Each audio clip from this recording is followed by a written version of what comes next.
Hi, how are you? This is Matthew Robert Payne.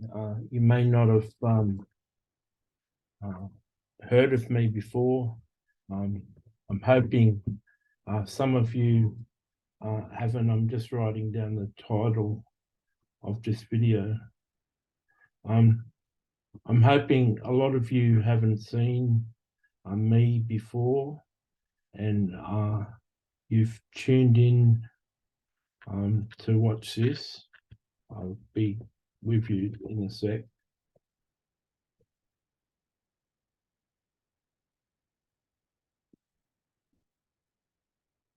So the title I was writing down is some common misconceptions about suicide. I want to have a really frank and honest talk to you about suicide.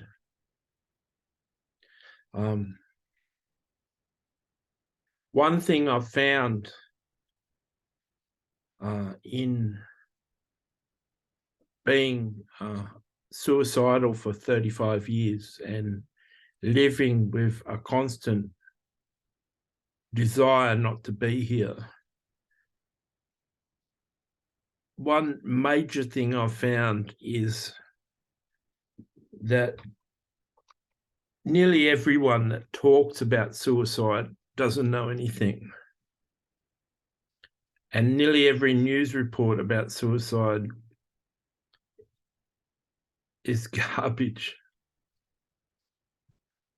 And there's not many people who really know about suicide unless they've been suicidal themselves.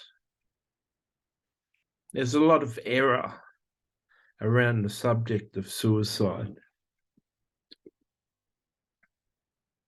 If you have lived being suicidal in the last 4 years, I haven't been suicidal, but I found a reason to live and started writing and publishing a new book every month.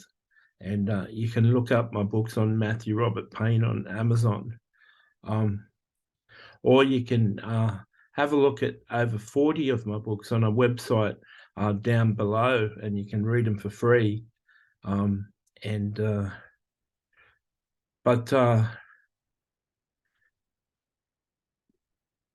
one of the most common things said about suicide is that people who commit suicides are cowards.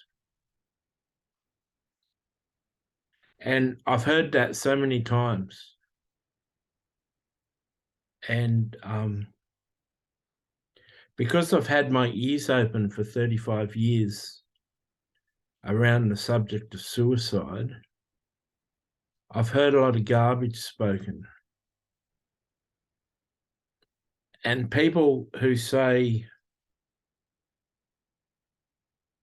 people who commit suicides are cowards, they can't face life, have never been suicidal. Or they may have had a time in their life that they didn't want to live, but they never made plans to kill themselves. Being suicidal isn't having a hard life and not wanting to be here. Being suicidal is doing research into how you'd kill yourself and just working out, well, what I do is if I want to guarantee that it happens, I'll go to a bridge that has 100% success rate of people dying, and I'll jump off the bridge. So if that's your choice of suicide, and you've heard a report of a policeman that everyone that jumps off that bridge dies, and you've got an illusion like myself that you're jumping into cool, fresh water and it's not going to be like concrete, that would be your choice of suicide. That's my choice. And I was on my way to do that 3 times and I got stopped. by someone. One time it was by a friend. One time it was a report on the radio that Michael Hutchins just suicided. And one time it was by a preacher who was doing a prophecy. But 4 times I've been just about to suicide, and 4 times I got stopped. What I find personally, and I'm talking to people who suffer chronic depression or clinical depression, or a depression that's so dark that their only hope is killing themselves. I want to talk to you folks, and I want to do a video for the loved ones of these people. My dad asked me one time, well, I'll go back to calling us cowards.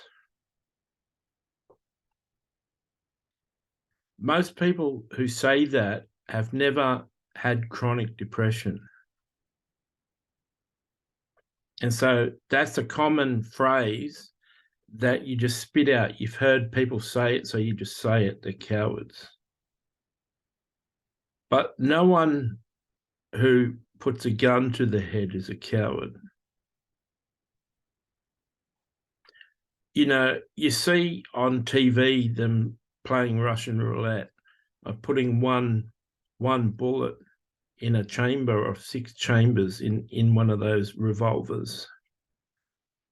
And that takes real courage to put one bullet in, spin it, and shoot it to your head. And I guarantee all those people who say suicide are cowards, I guarantee they couldn't put 1/6 of a chance of killing themselves. I guarantee all of those people that say that couldn't play Russian roulette. But you line up 100 suicidal people and ask them, do you want to play a game? And we'll get rid of the bodies of anyone that dies. The line would go out the door. You could do a rave party, call it the Russian roulette end to life. People with depression welcome. And the line would be so big, you know, if there was just, suicide's hard to do. It's hard to be successful. When you're suicidal, you have to research how to do it successfully. And there's a lot of planning, and there's not a lot of information on how to kill yourself. I've heard that you can do it with pills. I haven't got the knowledge to know how many pills and what pills do you need to take. They don't tend to share that on a TV show. They don't say 200 antidepressants will kill you or 200 sleeping tablets will kill you. They never share that information. You want to know it so you can do it successfully, but they don't share it. A lot of people who crash into a tree and have an accident, they're not accidents, they're suicides. A lot of heroin addicts, a lot of people have an overdose on heroin. They didn't have an overdose. They're experts at shooting themselves up. They've been a heroin addict for 20 years. Nothing caught them by surprise. They just had enough. And they put too much in and suicided. That's a really peaceful death. So's putting a pipe from your exhaust into your car window and closing the garage. That's a peaceful death. I just haven't got a car, and I just can't say to a person, can I borrow your car so I can suicide? It's like you borrow someone's car, then you got to get into someone's garage and do it without any. See, there's such a stigma around suicide, you can't ask questions. I had a friend once who was seriously suicidal, and I didn't know I was saving his life. When I said what I did, what I said was something to save his life. I didn't I didn't know uh, what I did. I just wanted to give him the answer. And he was suicidal. He told me that he wants to kill himself. And I said, can you get your hands on a gun? And he said, yeah. I said, can you get your hands on 3 bullets? And he said, yeah. And I said, meet me here at 8 o'clock tomorrow and I'll kill you. And 8 o'clock the next day, he met me, but he didn't have the gun. And I talked to him. He just started crying. He said, it's so painful. I said, why didn't you bring the gun? He said, I'm not ready to die. But I was going to take him out about a 1 hour train trip into a forest. I was going to shoot him. Now, I share that with you now, and you say this guy's stark raving mad. Well, I'm a person who's lived with suicidal thoughts for 35 years, and I thought that was an act of compassion, and I would have done it.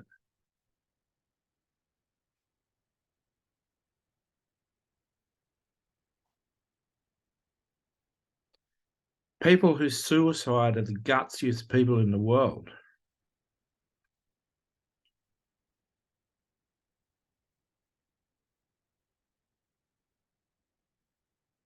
They've got a lot of courage. Do you know, my dad knew I was bipolar, manic depressive or bipolar, and a bipolar swings on mania highs and depression lows. And so they're really high and a bit delusional and a bit crazy sometimes, or they're really low and really depressed and in a really dark place. And you take medication to stabilize it so you don't have really high highs and you don't have really low lows. And that tends to work for me. If I stay up for a day or 2 days, I can get really high. I can put myself into a high, and it's an amazing feeling being in that high. It's like being on drugs. So I put myself in that state from time to time for fun. But my dad knew I suffered with serious depression, and he asked me, what does depression feel like? And I said, it's like you're drowning at sea and you're coming up for a breath and someone throws a blanket over the water. And he says, oh, that's terrible. And he got it. That was just one of my explanations of what depression felt like. Your only hope is to get a breath and someone throws a blanket over and you can't reach the top anymore. That's what depression, or another analogy I had of depression is like you're playing poker at a casino table where they lay out all the things on this green bench, and everyone's playing poker. There's 5 people at the seats betting chips, and you're on the ground looking for chips to try and stay in the game. You're on the ground looking to see if anyone dropped their chips. That's where you are. The game is happening up there, but you're on the ground trying to stay in the game. Do you know, here's another misconception. They say that and I say where because I'm someone who survived suicide 4 times. And I was seriously going to do it those 4 times. But they say we're gutless.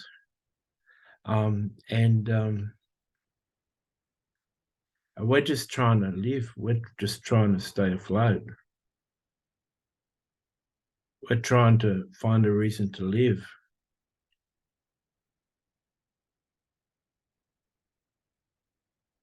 I forgot my point there, so sorry if I forgot my point.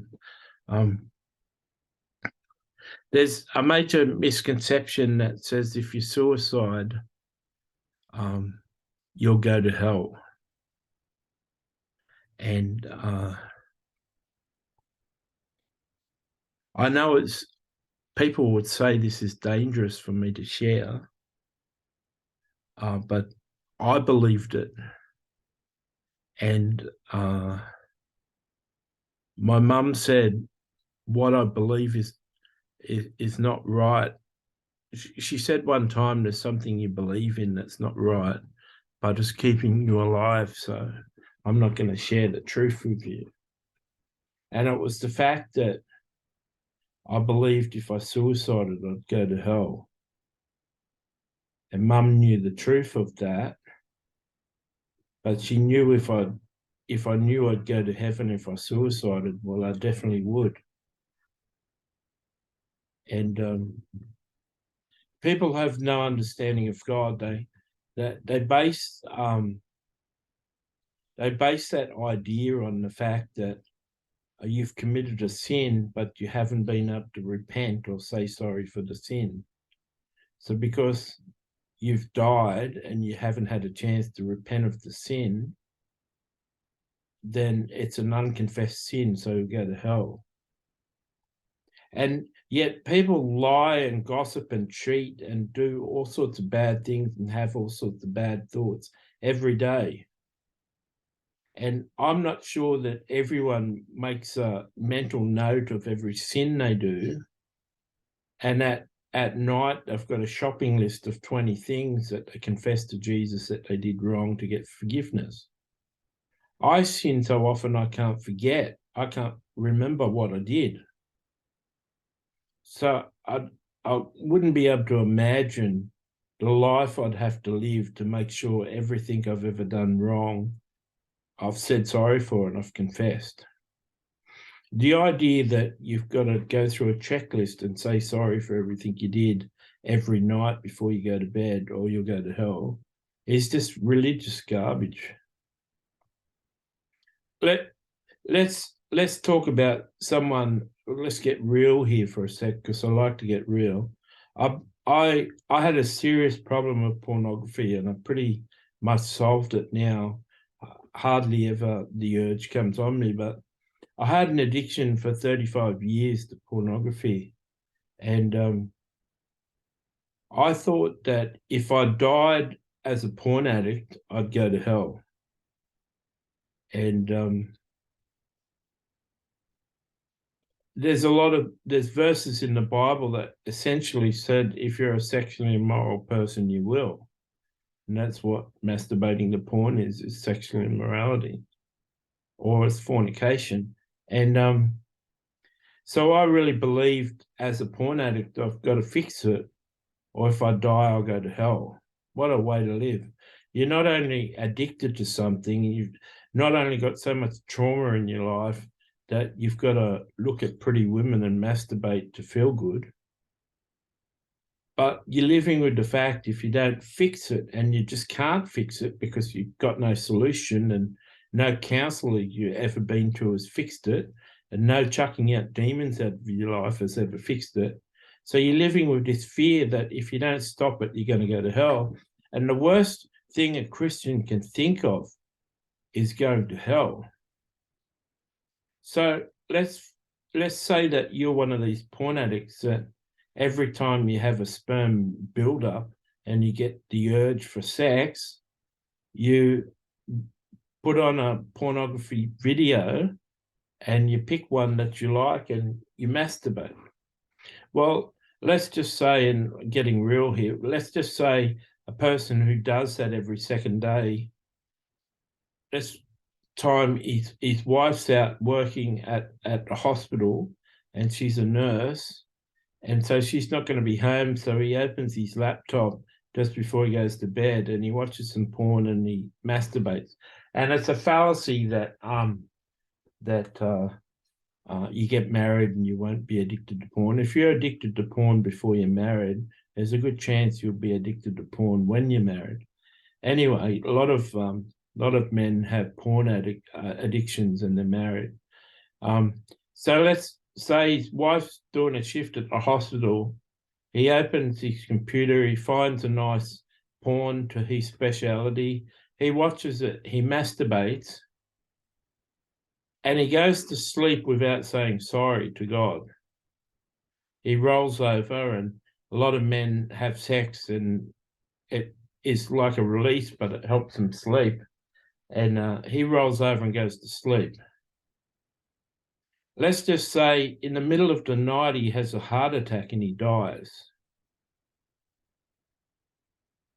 Well, there's a good percentage of Christians who think because he didn't confess that sin and say sorry for that sin, they believe he's in hell. There's a whole lot of Christians that think because he keeps on masturbating to porn, he's not truly repentant. There's Christians that say repentance is changing your behavior. If you're not changing your behavior and you're willingly continuing to sin, then you're a sexually immoral person and you're going to hell. So one camp of Christians say that if you've got a porn addiction, you're definitely going to hell. That's the camp I was in, and I lived in hell in my mind for years. For 25 to 35 years, I thought I was going to hell. And but there's another camp of Christian that says every time you confess, God forgives you and you're restored. But if you don't confess your sin, you'll go to hell. So you've got the guy who you've got a camp of Christians that says if you keep on doing it and you've got an addiction, you're going to hell. So that guy's got no hope. Then you got a guy who masturbates, but he has to say sorry all the time before he goes to sleep, because if he dies in his sleep, he's going to hell. What sort of God do you think God is? What sort of, people believe this about God. So, there's figures that between 50 and 70%, depending on what statistics you look at, over 50% of men in the church have an addiction to pornography. If that was true, that someone with an addiction to pornography goes to hell, if you go to seat in a church and there's two men sitting either side of you, one of the three of you is going to hell. If you look at a band on stage and three of them worship leaders in church, one of the worship leaders, maybe even one of the band, maybe even the man leading worship, is addicted to porn and he's going to hell. What sort of crazy world does the Christian church live in? When you're addicted to porn, you've got wounds in your life, emotional wounds that need healing and fixing. You've got trauma that happened to you when you were young, and you just got addicted to something, you can't break out of it. And you're in your own personal hell. It may cause you happiness and joy and some sort of sick release when you're addicted to porn, actually doing the habit. But you racked with guilt and shame and a feeling of worthlessness and the fact that you're a loser the day after, or hours after, or 10 minutes after. So this idea that unconfessed sin will take you to hell, do you believe in a God like that? What if that guy normally takes about 2 days? Let's say he masturbates twice a week. He normally takes about 2 days before he says sorry to God and his peace comes back and he feels okay about himself. And then he lasts for 1 day feeling good with God, and then the next day he sins again. Then he has 2 days before he says sorry, and he's just in that cycle that every second day after it, he repents. So doesn't God know that's his cycle and he's sorry? Doesn't God know that this guy's desperate and he wishes he could give up? that he's been to counselling, he's been to people doing exorcisms, he's tried to get demons cast out. He honestly doesn't like himself. Isn't it enough suffering for the guy? Does he also have to go to hell?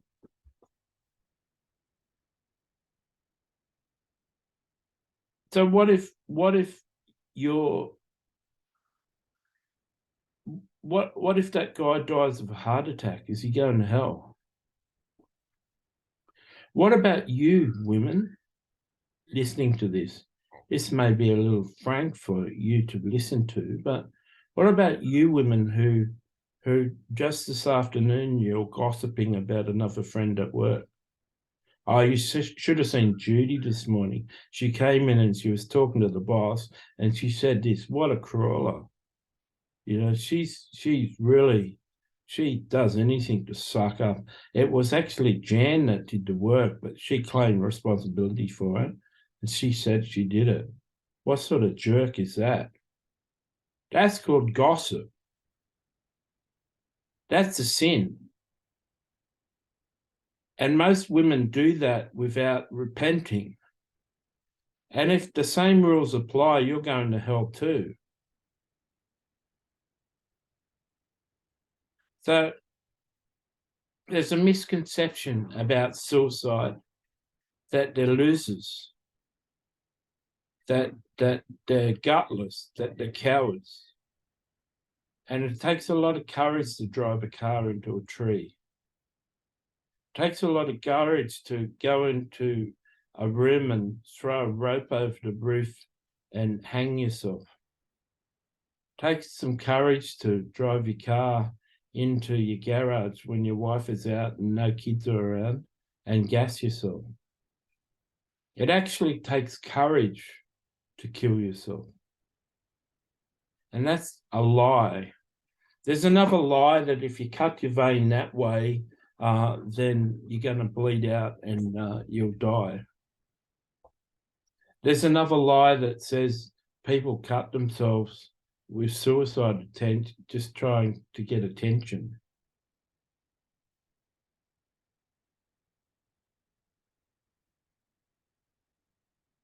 Men are more successful at suicide than women.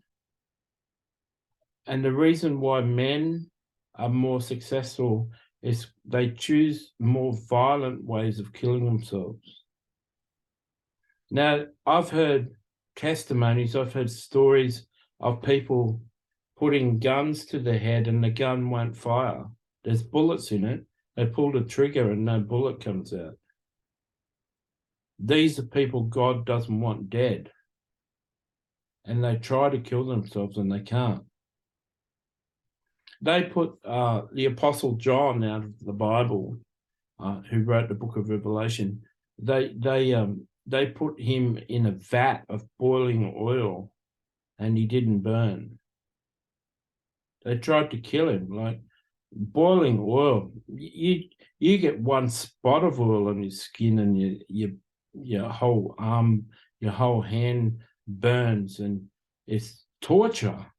Imagine your whole body being put in a boiling vat of oil. What a way to die. Well, he didn't die. And they couldn't kill him. So they put him on an island where he did hard labor for the rest of his life. And it's from that island, when he was doing hard labor and he had no friends, that he wrote the book of Revelation, and he had a vision of the future, and he wrote that. I've met John several times. I've interviewed John. I've got a book with an interview with John, so I know him. So one misconception is they're gutless. Another misconception is if you suicide, you go to hell. If you believe Jesus died on the cross for your sins, if you believe Jesus rose again 3 days later, if you accept Jesus to be your savior and ask him into your life, and you confess that to someone to say you're a Christian, or you confess the fact that you believe Jesus died on the cross and died for your sins and rose 3 days later. It says in the Bible that you're saved. Do you think putting a gun to your head would stop you being saved?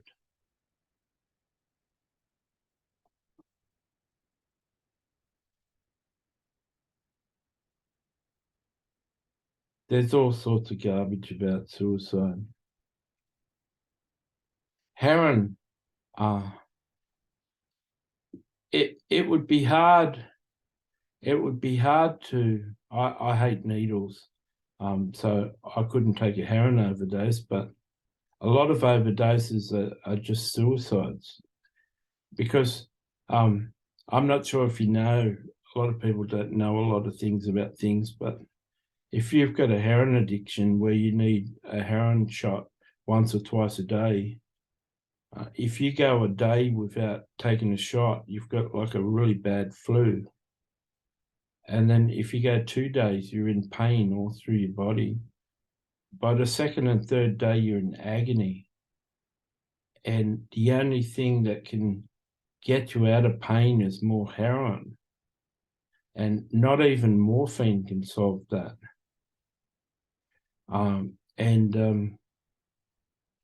And it's just horrific withdrawals. The withdrawals are torture. And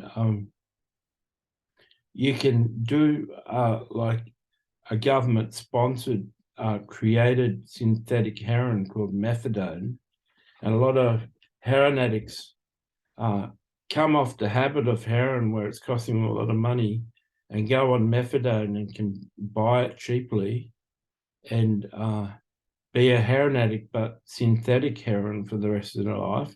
So they choose that. But if they want to totally come off heroin, there's no way to do it but to go through the 5 days of torture. And anyone who's been through that horrific pain before don't want to do it again. So I used to be friends with a prostitute who worked outside of a strip joint, and I used to drive taxis and pick up people from the strip joint. And I got friendly with her because she's always there, and she used to book my taxi to take her places and stuff. And I didn't judge her, and I used to take her. I charged her because I was there to get a job, but she was willing to pay and stuff. But she'd become a really good friend, and one day she had us go and pick something up, and then she went and picked up a heroin, and it was winter, and she was going to get outside and shoot a heroin in the middle of winter. And I said, you can stay in the car, do it in the warmth. And they said, you sure? And she was so gobsmacked that I allowed her to stay in the car. But she had a boyfriend, which was like her pimp. He used to live on his heroin addiction off her prostitution. So her prostitution paid for her habit and his habit. And I had him in the car one day, and I said to him,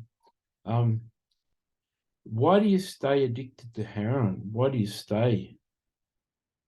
And he said, the joy of heroin stopped 10 years ago for me. And I said, so why do you keep on taking it? He said, the agony of withdrawals keeps me doing it. And all these people begging on the street and asking for money, or breaking into cars and stealing things, or gangs stealing stereos and a whole lot of stuff in cars, all this crime getting done by heroin addicts so they can raise money for the heroin.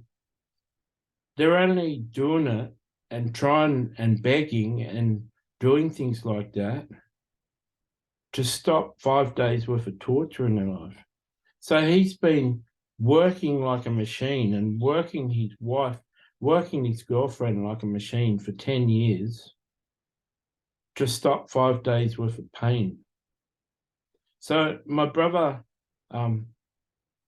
used to work in a drug rehab center, a Christian rehabilitation center, and people would live there for a year, and they come when they got to the farm. It was a farm miles away from any town, so they couldn't give up.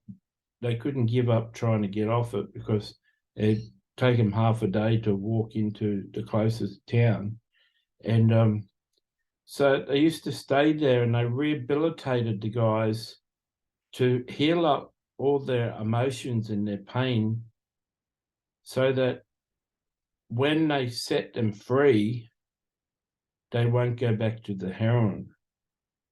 And it's a real work, because most of these guys have been raped and sexually molested and stuff, and they've got some really bad pain. 80% of heroin addicts have been molested or raped, and by their fathers and men in their life. So they're taking, they start heroin because their emotional pain is too much and they want peace. They try marijuana, then they try harder drugs, and they finally get on the heroin. It's the only thing that brings them peace. And so they're stuck on this heroin for 10 years or whatever. When they come to the drug rehabilitation center, they go through the 5 days worth of pain. That's called detox. When a heroin addict is coming off heroin, they go to a detox center, which lasts for about 5 days or 7 days. And then they go into a rehabilitation center to fix them up emotionally and spiritually. So my brother called me one day when I decided to kill myself, and my wife had broken up to me and I'd lost my child, and I was having a shower and I was crying, and I said, I know what I'll do. I'll fix this. I'll kill myself. And my mother was outside and she knew something was really wrong with me. And God told her there's an emergency. And she said to my younger brother, go into the shower, Matthew's in trouble. So he came into the shower. As I was stepping out of the shower, I was embarrassed because I was naked. I said, what are you doing? He said, I've got to comb my hair. I've got to go out. And I said, all right. I was putting a towel on. And he said, are you okay? And I said, I've had enough. And he was guided by God in this instance, and the fact that my mother had said, Matthew's in trouble. And he went from, when I said I've had enough, he said, I can understand you want to kill yourself. So God had told him that the thing that was in trouble with me was I wanted to kill myself.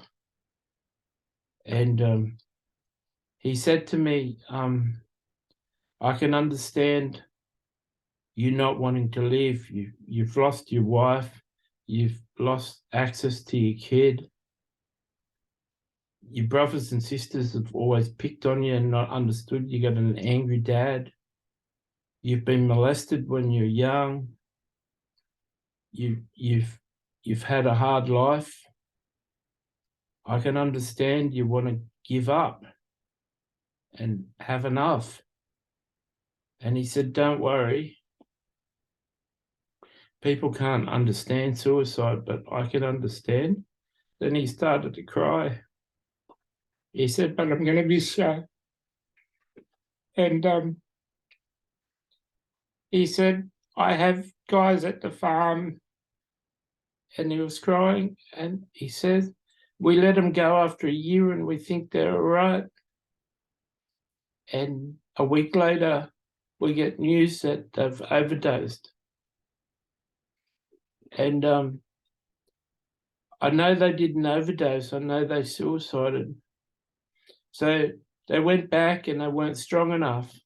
And they took a shot of heroin.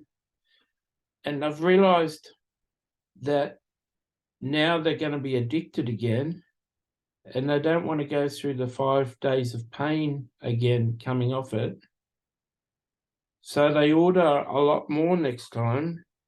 And when they shoot up, they pass out and they die. And then he said, He's lost a few guys to suicide. That was making him cry. And he said, so I realized that people that suicide, they need a reason to live. And at the moment, you don't have any reason to live, or you wouldn't be thinking about this. He says, so it's up to me to give you one. He said, you come from a family where you had an older brother who was violent with you. You had a father that was an angry father and violent with you. You got married to a girl, got pregnant, got married to a girl, and she left you, and you lost your wife and you lost your child. When you're in the teens, you got sexually abused. Do you know, now you've lost access to your child and you can't see your son unless you move back to Brisbane, and you'll only be able to see her 2 days out of 2 weeks. Do you know you've been through so much pain and suffering? You could help so many people, you know? If you could just get up, you could help so many people. And he said, if you can't get up for your wife or your child or your brothers and sisters or mum and dad, get up for those thousands of people that you can help. And he said, and you won't have to tell them how to help their life. You'll just have to tell them this is where I was and this is where I am today. They'll find their own answers. But you get up and encourage them and give them a reason to live. And that was the first time I was 26, I was 27. That was 28 years ago. And from that point, I lived with suicide, the desire to leave. And from that point, there was 3 other times where I was on my way to kill myself and God stopped me. If you want to kill yourself, kill yourself. But promise me something. I've got my Facebook address under this video. And I want you to promise me something. If you have had enough, if you're suffering and you just want to go and you know how you're going to go and how you're going to do it, I want you to promise me something. Just nod your head if you agree. Before you go, I want you to friend request me on Facebook, write me a message, and ask me to have a chat and tell me that you want to kill yourself. And I want you to promise that you'll get in touch with me before you do it so I can say goodbye. We'll have a Facebook video chat. We'll have a chat. And I want to be able to say goodbye to you and pray for you that you have a good transition. So you promise me that if you've been listening to this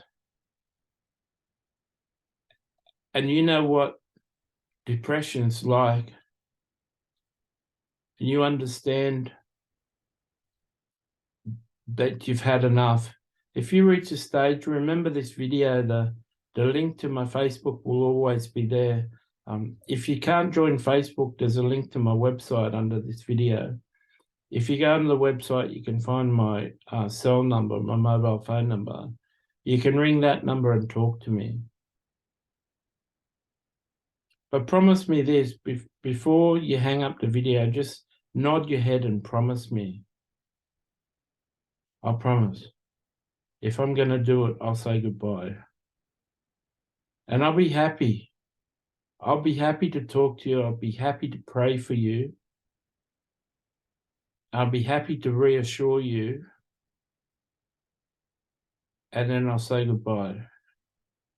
Promise me you'll do that. If life is too tough for you and you've had enough and you're seriously going to do it, I don't know when you're watching this video. I don't know how long before now and when that time happens. But when you wake up on the day that you're going to do it, promise me something. Before you do it, you'll get in touch and say goodbye. Because I want to say goodbye. And on that day, I'll be crying. And people who are watching this might not understand, but there'll be happy and sad tears. There'll be tears of joy and tears of sadness. And there'll be tears of joy for you, because I'll be so happy your pain's going to end. And I'll honestly be saying goodbye. And there'll be tears of sadness for me, because you've got the chance to go to heaven and I haven't. Because God told me one time, he said, you're not allowed to kill yourself.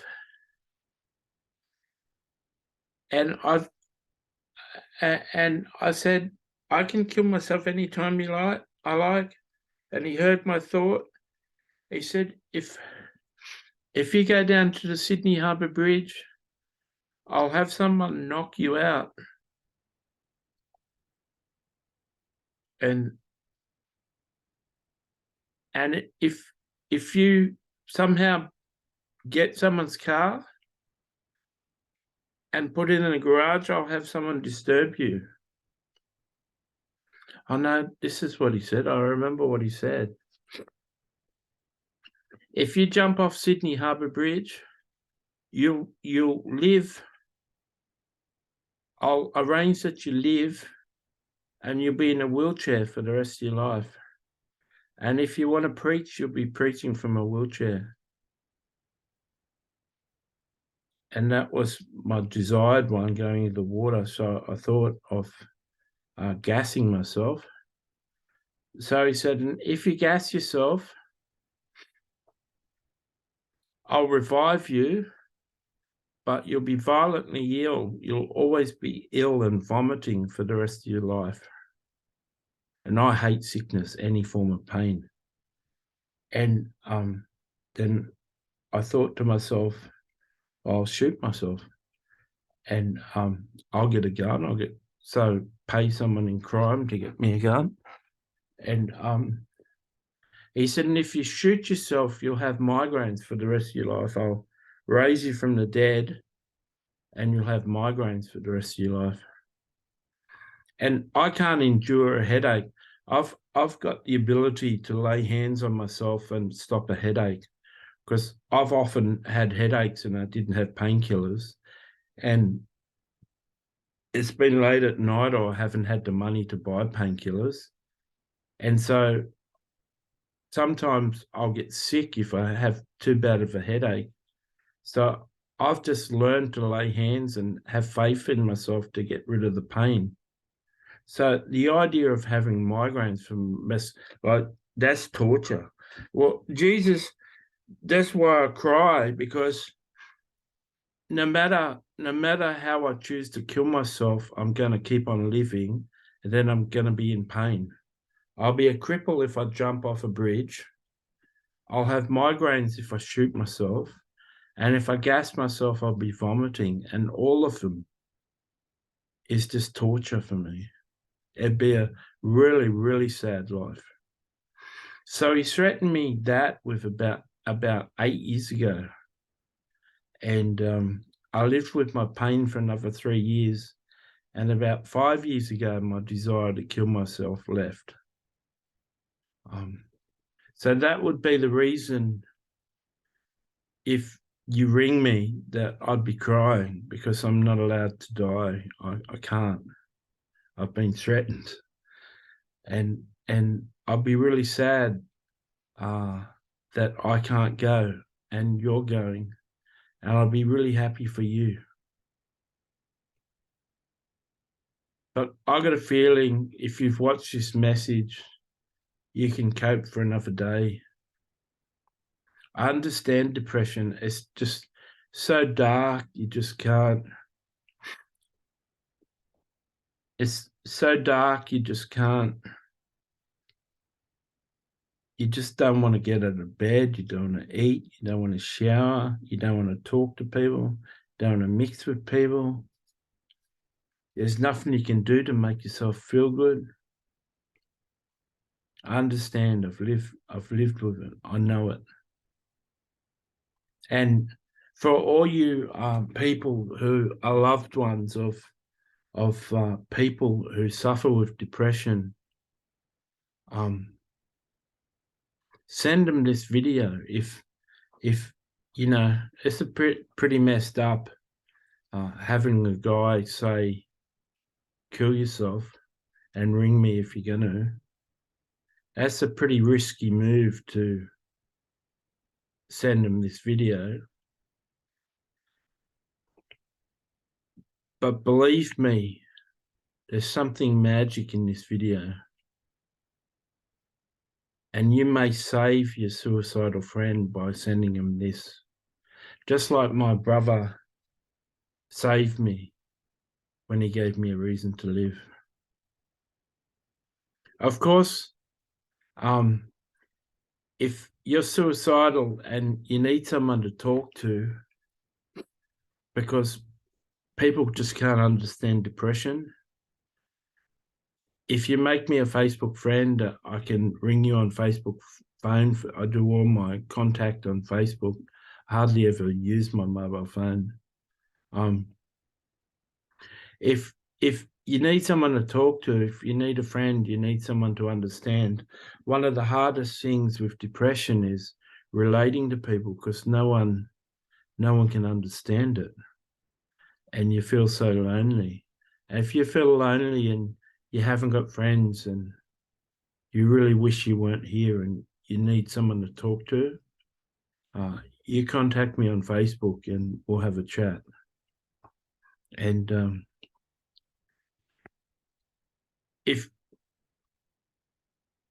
if you want to do your friends a favor, post this on your Facebook wall. If you want to do your friends a favor, like this post and share this post and comment on this post. If you're a loved one and this has really touched you, write a comprehensive comment on this video saying how this touched you and why it touched you. If you're a person suffering from depression and you really want to kill yourself, and you can comment, you've got to be a member of YouTube to be able to comment. But if you're able to comment, write a comment on here saying why it touched you. And everyone who's reached this far in the video, if you like this video, just like the video, and that'll help it. My videos only seem to have about 100 people watch them, and so I had to fill in an hour of my time before I was scheduled to talk to someone on Facebook phone that I like talking to, which is a good friend. So I had to fill in 40 minutes or an hour. And so it was quite all right for me to do this. I did another video, just one video before this about suicide. And in that video, I swore. And so I wasn't as happy with that video. If you're doing a report on suicide, or you want to do an article on suicide, or you want to write a blog post on suicide, or you're doing any form of research on suicide, feel free to contact me on my Facebook or write me an email from my website address. And talk to me and I'll talk to you. If you're a friend of or a loved one of someone who's in depression and you need to talk to someone, reach out to me on Facebook and I'll talk to you. And I do all my communication. The way to contact me is through Facebook Messenger. And I don't write many emails. And if you want to chat rather than chatting with text, I ring you on Facebook phone and have a talk. You can cover a lot of ground in half an hour of talking, but you have to text each other for 2 hours to have the same conversation. So I've made this video because I know it's going to affect one or two people that are suicidal, and it's just what they needed to hear. But if you're watching this and you know people who battle with serious depression, this video will do a lot of good. So you don't have to share it on your Facebook wall. You can just share it on their wall and say, "Hey, Johnny, watch this." And I'm really close to God. I've met God in the flesh on earth. I've met Jesus 10 times in the flesh on earth, in bodies, and hugged him. And I've met Jesus 300-400 times in visions on earth. I can request Jesus to come and visit me, and he'll come and visit me. I've talked to about 50 people out of the Bible, had two-way conversations with them and had visions of them and could see them. I'm a really supernatural Christian. I'm qualified to talk on this subject because I know God's heart on this subject and I know the truth. What gives me the authority to speak on this subject is I'm one of the people that's still living.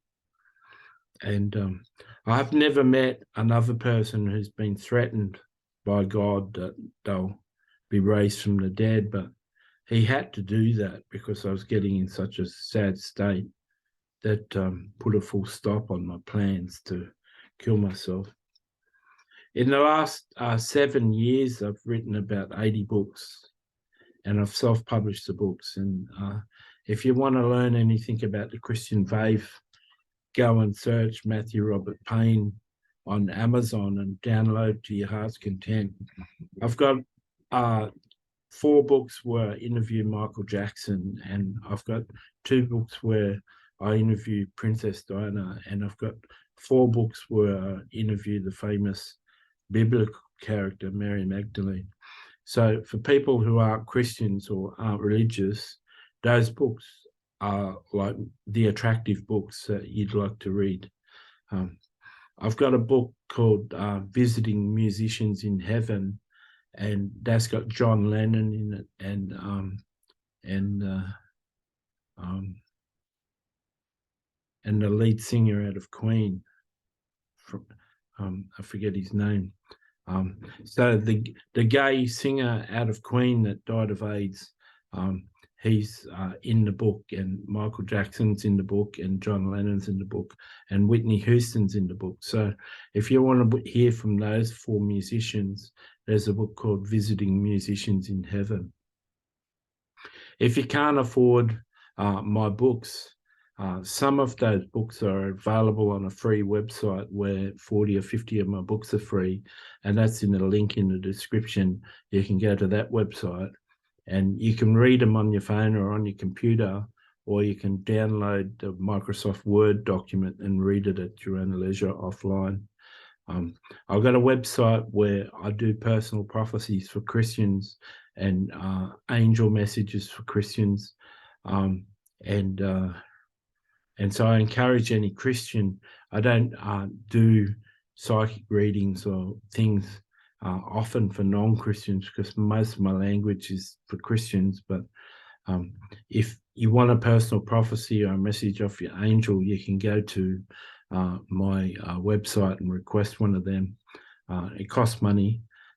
If you find that you really love my books, or you really love me and you watch some of my videos and you want to support me in some way, there's a button where you can go to support me on my website, and you can send a donation, any amount of donation via PayPal to me, and I'd really appreciate that.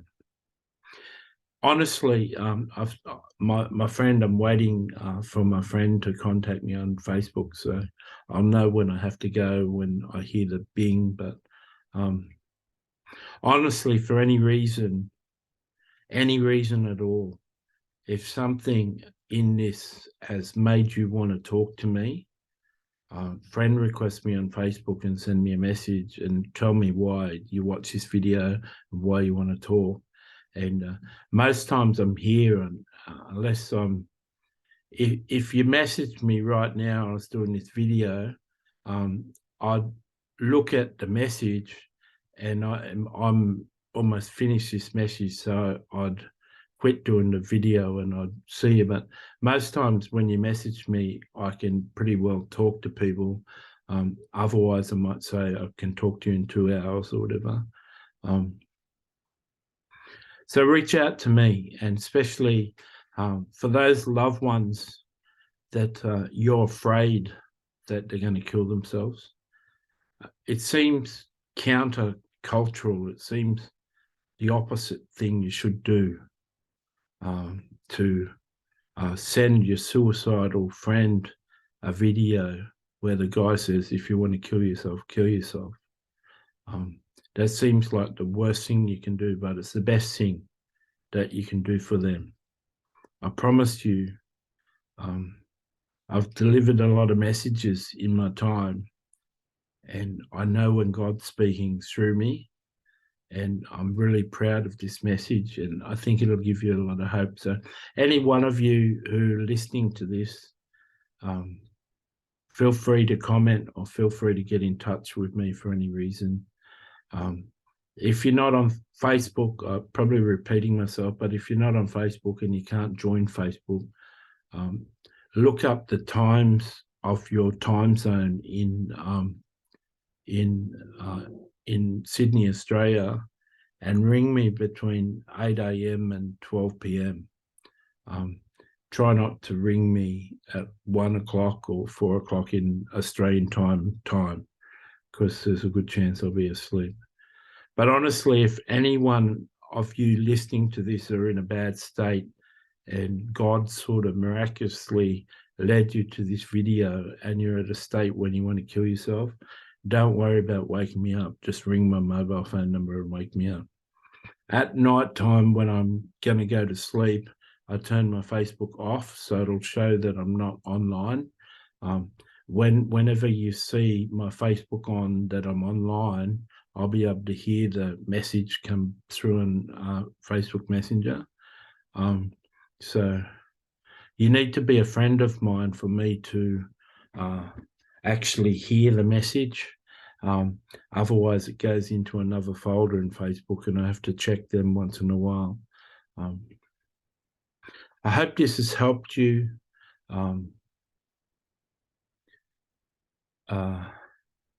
There's a lot of hurting people in the world, and if you're one of those hurting people, I understand.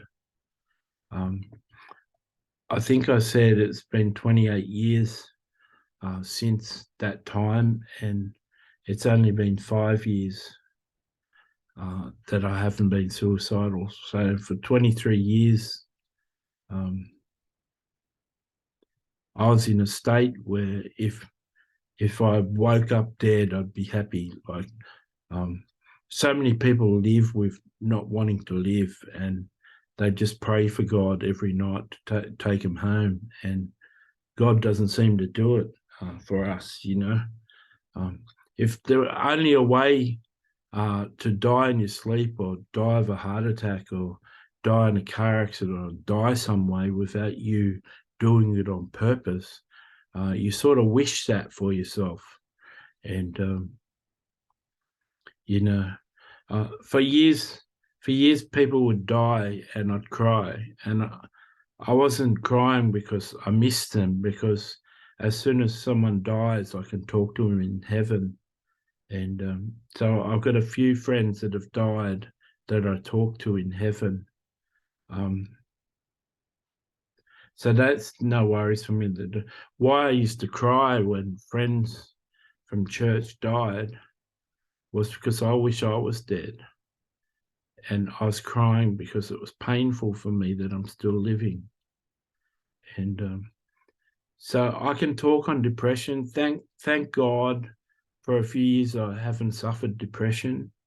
Um, I used to seasonally have depression, like every winter. At the same time each year, I fell into a dark depression. But touch wood, for the last 5 years, I haven't been in depression. Maybe because that I found a purpose for living and got busy writing one book a month, and so I was so busy that I didn't get depressed. I think if my finances for my books stopped and I couldn't publish books anymore, I think that if I stopped writing books and I couldn't write books anymore and I didn't have a reason for living if I wasn't busy, I think I'd fall into depression. I think I've stayed free of depression because I learned what I'm here for and I'm busy doing it. And a lot of people suffer with depression because they're not doing what they're born to do, and there's no purpose in life. A lot of people that are out of work or doing a job they don't like, and if they're just working to pay the bills, but there's no purpose, there's every week is the same and it's the same old hassle and it's the same old depression, they can get really depressed. And I understand all of that. And you may know more about depression than me. You could be a clinical psychiatrist and watch this video and be horrified that I say kill yourself. But I should actually have the emergency lifeline numbers, suicide prevention numbers for you to ring if you're in a bad state. But I think I know a lot and I know enough to be able to talk to someone. Sometimes you just need to talk, and I'm available to be that suicide prevention hotline. And I really care. I'm happy now because, hundreds of people read my books every month, and I'm busy all the time writing a new book. And I've got so many friends in heaven, like Michael Jackson and Mary Magdalene, are really close friends of mine, and I talk to them often. And you really enjoy, if you like Michael Jackson, you'll enjoy the 4 books. And you don't have to be religious or go to church to enjoy them. He'll give you a good insight of what his life is like in heaven. And if you liked Princess Diana, you'll really enjoy in the first book, Princess Diana Speaks from Heaven, book 1. You really enjoy what she says about Jesus. When she talks about Jesus and what he's like, you really enjoy. If you like Princess Diana, she says she finally met the love that she was looking for, and it was Jesus. And I think out of my 91 books, that 3 or 4 pages where she's talking about Jesus, that's like some of my finest writing. And it wasn't my writing, I was just interviewing Princess Diana, and she spoke through me in a video. But when it was edited and fixed up, it's like really memorable. And she explained what happened when she looked into Jesus' eyes, and I saw it as she was explaining it. I saw what she was explaining, and one of my best encounters of Jesus. And do you know, religious people are people that have got a whole lot of rules and stuff. That's my friend ringing. So God bless you. you know that I'm here for you to reach out to get in touch. God bless.